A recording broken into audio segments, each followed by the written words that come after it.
Bonjour et bienvenue dans Case Café, un autre format de Case Départ. C'est un format plus court avec une seule personne qui intervient sur divers sujets toujours dans les mêmes thématiques que Case Départ. Et pour cette première émission, je vais me présenter.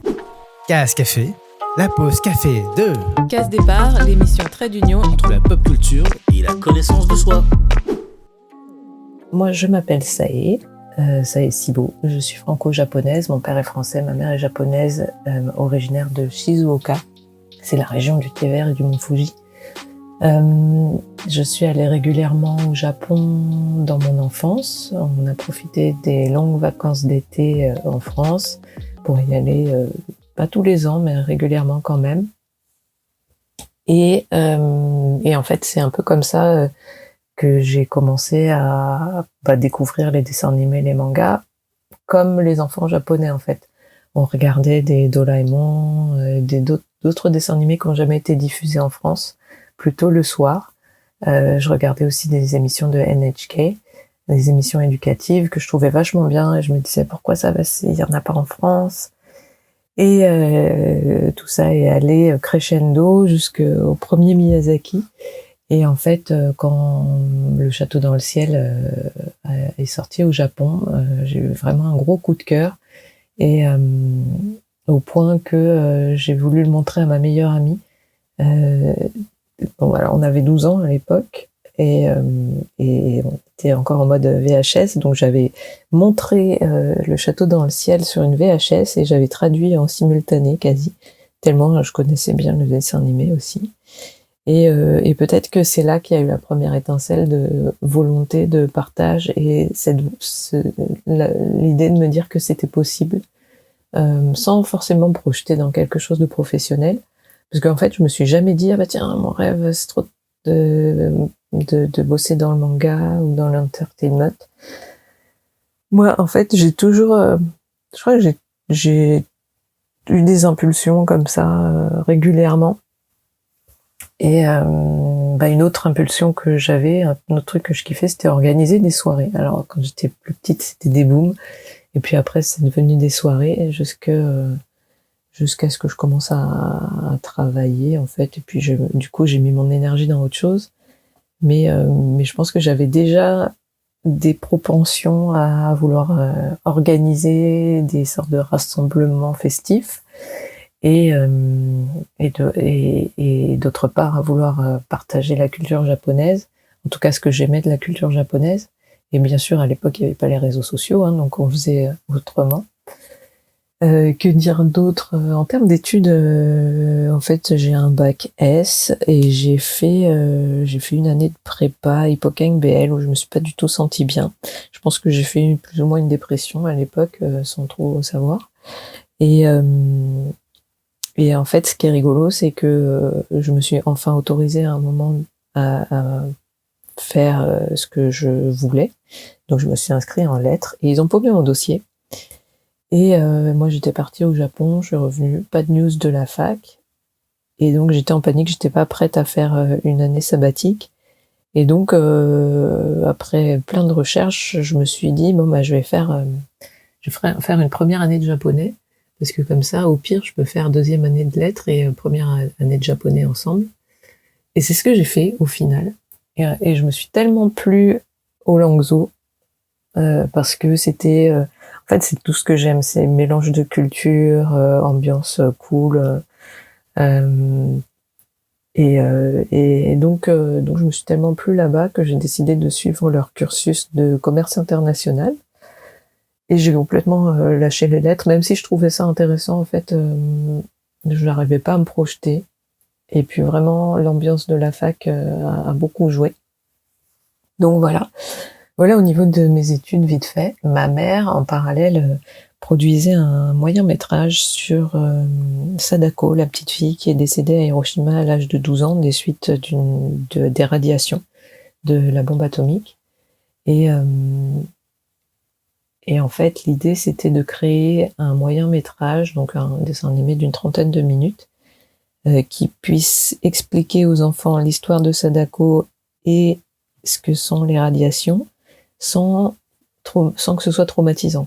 Parce que dans le genre, on a aussi Gand Hiroshima en manga, C'est une série en plus de 10 tomes, je crois que c'est 12 tomes. Et en fait, on l'avait chez nous et moi, je l'ai feuilleté assez jeune, en fait. Je crois que ma mère me l'a jamais lu, mais je l'ai feuilleté et du coup, j'ai pas mal d'images marquantes. Je suis désolée. En fait, je me rends compte. Désolée pour le blanc. En fait, je me rends compte en parlant de ce manga sur la guerre que ça m'a pas mal marqué. Et là, on est en plein contexte de guerre Russie-Ukraine et puis surtout Gaza. Et du coup, je pensais pas du tout qu'en faisant ce podcast, cet enregistrement, j'aurais une montée d'émotions comme ça. Mais bon, voilà, donc j'avais ce manga, et donc j'étais sensibilisée et au manga et à la guerre, assez tôt.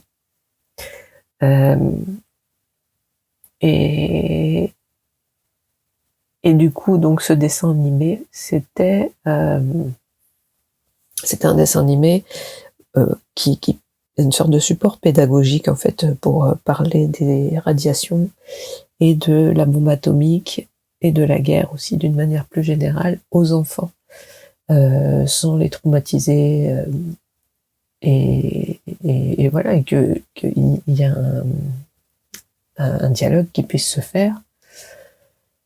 Et donc, ma mère était invitée au festival de l'animation d'Hiroshima en 2000, je crois. Et elle pouvait pas y aller. Donc, elle m'a proposé d'y aller pour elle et d'y aller à sa place plus exactement. Et j'ai accepté, mais je voulais pas y aller et juste être spectatrice. J'avais envie de faire des choses parce qu'en fait, je m'ennuyais assez rapidement. Et en fait, un pote de la fac m'avait parlé du magazine Animeland, que je ne lisais pas. Oui, j'ai oublié de vous dire, en fait, en arrivant à la fac, j'avais un peu halluciné parce que, à la fac, donc à l'INALCO, et en commençant mon apprentissage de l'écriture du japonais et de d'autres choses que le parler familier. Donc je découvre qu'il y a plein de Français qui connaissent certains aspects du Japon, genre de la vie quotidienne japonaise. En l'occurrence, qui connaissent les animés mieux que moi. Et en fait, je crois que j'ai été un peu vexée à ce moment-là, parce que je me suis dit, comment c'est possible? Moi, je suis moitié japonaise, je vais régulièrement au Japon. C'est moi qui suis censée connaître mieux les animés.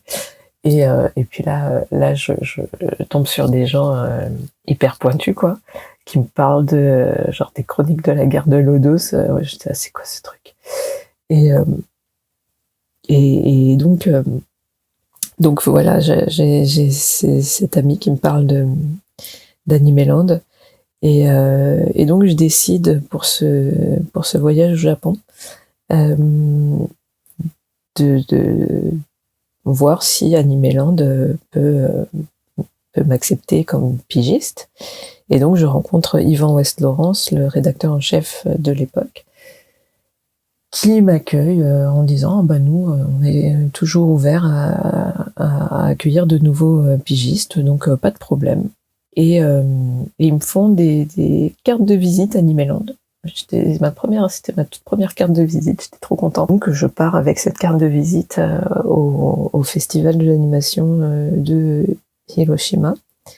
Et j'étais là encore super contente parce que donc j'ai découvert à quel point c'est chouette de participer à un événement en tant que journaliste, parce que j'avais accès à toutes les afters, tous les buffets dînatoires du soir. Ceux qui me connaissent bien savent que j'aime manger des bonnes choses. Et puis surtout, j'ai rencontré beaucoup de gens passionnants du milieu de l'animation.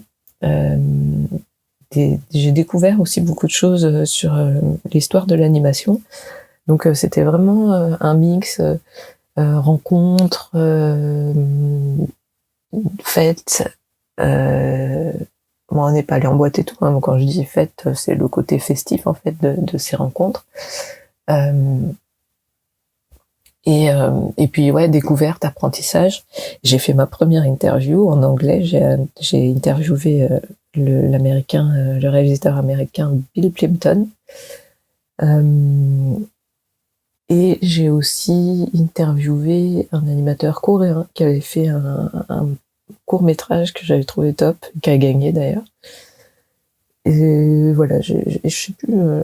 Ah oui, si, après j'avais fait des articles plus thématiques.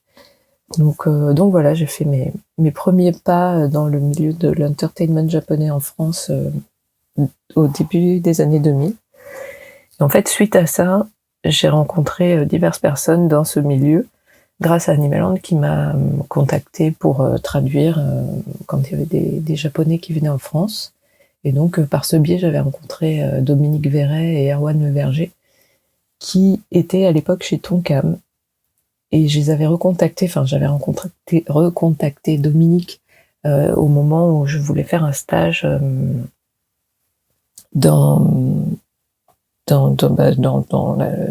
un stage tout simplement, et je m'étais dit, ah bah tiens, dans le manga, ça pourrait être bien.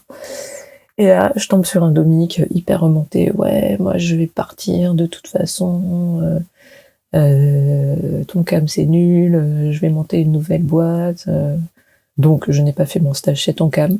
J'ai fait mon stage pour un événement d'audiovisuel qui n'existe plus. Et l'idée, c'était de récupérer un maximum de contacts dans l'audiovisuel, que ce soit des créatifs, des créateurs, des prods, mais tout genre confondu, pub, clip, animation. Donc j'avais fait de la prospection au Japon pendant 3 mois. Et je m'étais débrouillée aussi pour avoir une subvention pour mon séjour. Et en fait, en parallèle, Dominique m'avait dit, je vais monter une nouvelle boîte et peut-être qu'on aurait besoin de quelqu'un comme toi. Et il s'agissait de Akata, qui aujourd'hui est une maison d'édition, mais qui, au tout début, était une société de conseil et de coordination, je dirais. C'est un petit peu les mots que j'utilise toujours pour désigner ce que je fais. Et en fait, j'ai appris j'ai beaucoup de choses sur le licensing et l'édition et le sous-titrage et aussi la traduction de manga pendant mes années à Kata, on va dire, aux côtés de Dominique, puisque je l'ai accompagné sur tous ses séjours au Japon pour aller rencontrer les éditeurs japonais et donc négocier des licences, expliquer aussi que Dominique quittait Tonkam, que il travaillait avec une nouvelle structure, en l'occurrence à l'époque Delcourt. Et je l'aidais aussi à trouver des titres. Alors à l'époque, on allait dans les maisons dans les librairies. Alors soit les maisons d'édition nous donnaient des revues de prépublication ou des samples à l'époque, mais la plupart du temps on allait dans les librairies, puis on flânait dans les rayons à la recherche de titres qui nous attiraient, quoi. Et c'est comme ça que j'ai trouvé Nana et Fruit Basket, mais surtout Nana, c'est mon chouchou, parce que je l'ai traduit aussi. Parce que donc à l'époque, Akata n'avait pas assez de fonds pour rémunérer tout le monde. Et donc j'avais accepté le deal en fait, j'ai fait une sorte de stage en tant qu'associé. Et à côté de ça, je traduisais des mangas pour gagner ma vie. Et j'ai fait ça pendant 1 an et demi, je crois, maximum 2 ans. Et au bout d'un moment, j'avais aussi des projets perso dans la musique. Je me suis pas sentie soutenue dans ces projets-là. Et voilà, de fil en aiguille, en fait, j'ai eu envie de faire mes propres projets. Et donc, j'ai quitté Akata et j'ai créé ma propre société, Kotengu, qui était censé travailler surtout dans l'audiovisuel. Alors j'ai eu quelques contrats dans l'audiovisuel, notamment j'ai aidé les films du Paradoxe à récupérer la licence du Tombeau des Lucioles pour des sorties cinéma. J'ai un peu travaillé avec TF1 Vidéo, mais en fait ça prenait beaucoup de temps à mettre en place. Donc au final, quand on m'a dit que Casterman cherchait quelqu'un pour coordonner la collection Saka, ça tombait bien. Et donc voilà, j'ai coordonné aussi la collection Saka pendant plusieurs années. Je me suis occupée de chercher des titres aussi, d'essayer de développer un aspect éditorial un peu plus grand public pendant, je sais plus le dater, mais en gros, on avait signé Shin-chan, Bobobo. Alors, je sais, c'est des titres complètement barrés, mais j'aime bien. Et on avait signé Keiji aussi. On avait été déçus des ventes parce qu'on pensait que ça allait mieux prendre. Et puis là, j'ai vu que Keiji ressortait, donc c'est cool.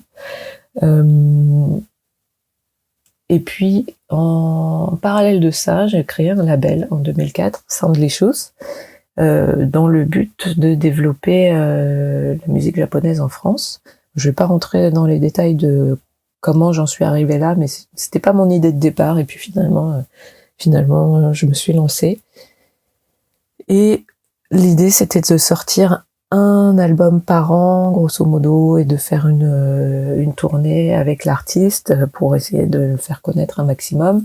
Donc j'ai travaillé avec Mook, avec LMC, avec Gary et avec un groupe de hip-hop jazz qui s'appelle Suika. Et bon, financièrement, ça n'a pas été le truc de ouf, mais humainement, ça a été génial comme aventure. J'ai rencontré vraiment beaucoup de gens avec qui je suis encore amie d'ailleurs. Donc ça, c'était trop bien. Ah oui, juste avant ça, en fait, j'avais aussi emmené un groupe de rap français, Triptyque, et 4 membres du Wanted Posse au Japon pour participer au B-Boy Park, qui était un événement hip-hop à l'époque. Et j'avais emmené un pote à moi et un pote à lui pour filmer. Et l'idée, c'était de faire un DVD derrière de cette espèce de documentaire un peu comme de la télé-réalité, où on suivait ces artistes sur leur périple au Japon. Et puis bon, au final, on a mis beaucoup de temps à le créer, puis j'ai mis beaucoup de temps à décider comment le sortir. Et donc le DVD est sorti seulement en 2007. Donc on a mis 4 ans j'ai mis 4 ans un petit peu à me perdre dans des promesses. Mais donc si je reviens à Soundlicious, donc j'ai créé ce label, j'ai travaillé avec plusieurs artistes, j'ai découvert le milieu de la musique, le milieu des tournées, et j'ai vraiment beaucoup aimé cette période-là, même s'il y a eu des périodes de stress aussi. Puis c'est aussi dans cette période-là que j'ai eu ma première poussée de sclérose en plaques sans savoir ce que c'était. Donc c'était en 2006, je crois, 2005, 2006, juste avant la première tournée de Mook. Et en fait, je boitais de la jambe gauche et donc je vais à l'hosto. J'ai vu plein de médecins et au final, donc un ostéopathe me dit votre truc c'est peut-être neurologique. Je vais à l'hôpital après avoir vu le neurologue et là ils me disent on doit vous garder madame. Je dis non, j'ai un séjour au Japon et donc malgré les contre-indications du médecin, je pars au Japon, j'enchaîne avec la première tournée musicale de Mook et après je vais sagement à l'hôpital et donc là je découvre que a priori c'est une sclérose en plaques. J'étais crevée, j'ai dormi pendant 1 semaine pendant les tests. Et puis au final, ça s'est résorbé. J'ai jamais complètement retrouvé l'usage de ma jambe, l'usage normal de ma jambe gauche, sauf peut-être maintenant, mais parce que la jambe droite fonctionne mal. Mais bon, voilà, ça c'était le petit détour santé. Et après, grâce à mon activité musicale, j'ai été contactée par par les organisateurs de Japan Expo qui cherchaient quelqu'un pour faire l'interface entre Japan Expo et le Japon. Et donc de fin 2008 à 2013, enfin non, surtout au début, on va dire 2009, 2010, 2011, j'ai fait l'interface avec les sociétés japonaises, enfin les Japonais en général, médias, exposants, invités, participants divers. Et pas toute seule, hein, parce que si la première année toute seule, et puis après c'était trop, donc avec d'autres personnes qui m'ont bien soutenue. Je vais essayer de faire court là encore. Je pourrais rentrer dans plus de détails si vous le souhaitez, mais là je vais aller en 2013. Et en 2013, donc je quitte Japan Expo. Je travaille pendant 1 an avec une amie et sa sœur qui est devenue une amie aussi. Et là, on travaille pas mal sur des événements, Geekopolis, Tokyo Crazy Kawaii. Et puis finalement, il y avait des tensions entre nous et on a décidé de ne plus travailler ensemble, mais de préserver notre amitié. Et je suis assez fière de ça parce j'estime qu'on a bien réussi. Donc voilà, et puis en 2014, j'ai rejoint Cédric Biscay dans la société Shibuya International, puisque lui avait créé Shibuya Production à Monaco, et qui était en train de se concentrer là-dessus, et qui savait pas trop quoi faire de Shibuya International. Et que pile à ce moment-là, moi je me demandais ce que j'allais faire, et voilà, donc je me suis dit, l'occasion se présente.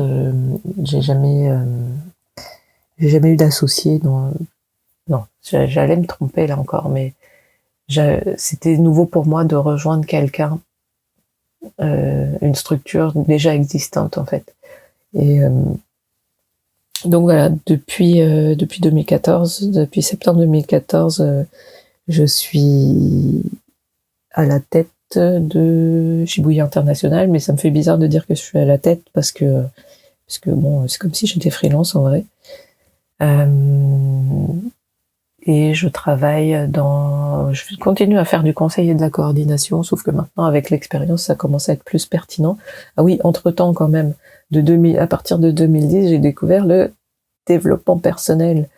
Et là encore, si vous voulez que je vous parle de mon parcours dans le développement personnel, ça pourra faire l'objet d'un autre case café. Mais en gros, j'ai fait une formation pour devenir coach. Donc c'était vraiment ma passion de ces années-là, de 2010 à même maintenant. Hein. Mais j'ai eu toute une période où vraiment j'étais dans la découverte et je faisais des séminaires et voilà, c'était trop bien. Et au bout d'un moment, notamment après avoir fait ma formation, je me suis dit qu'est-ce que je fais de tout ça et comment j'allie toutes ces facettes de moi pour accompagner des gens. Et c'est là qu'est née l'idée de Case Départ. Et j'ai mis un peu de temps à lancer Case Départ. En fait, j'en ai parlé à Wallo. Et puis, à un moment, j'en ai parlé à Flavien. Je sais plus quand est-ce que j'en ai parlé à Flavien. Mais en fait, ouais, ça a mis un peu de temps à faire son chemin et à se mettre en place. Mais voilà, ça a été un peu... en fait, Case Départ, c'est vraiment le résultat d'une réflexion sur comment je parle de développement personnel et je parle de manga et j'aide, enfin, du moins, j'essaye d'aider des gens qui s'intéressent au développement personnel ou en tout cas qui sont ouverts à des questionnements de conscience de soi et de réflexion sur l'humanité, sur le monde, et qui en même temps ont déjà ont lu tellement de mangas qu'il y a des graines qui sont plantées en fait.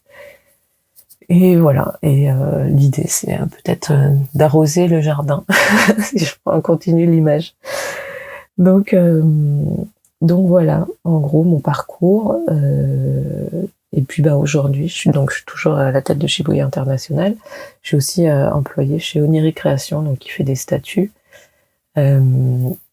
Et dans dans le cadre de Shibuya International, là je suis au Japon et j'essaye de nouveau développer des projets dans la musique japonaise. Voilà. Et là je profite aussi du fait d'être seule parce que oui, entre-temps je suis devenue maman aussi, j'en parle dans les podcasts, dans les cases départ. Et donc là, je profite d'être seule pour faire des enregistrements de Casse Café. Et j'espère que ça vous plaira aussi, et puis que vous nous ferez des feedbacks, et que vous nous poserez des questions, et que vous nous donnerez des axes aussi qui pourront vous intéresser. Voilà, je m'arrête là. Si jamais il y a des aspects de mon parcours sur lesquels vous aimeriez que je vous donne plus de détails, ce sera avec plaisir.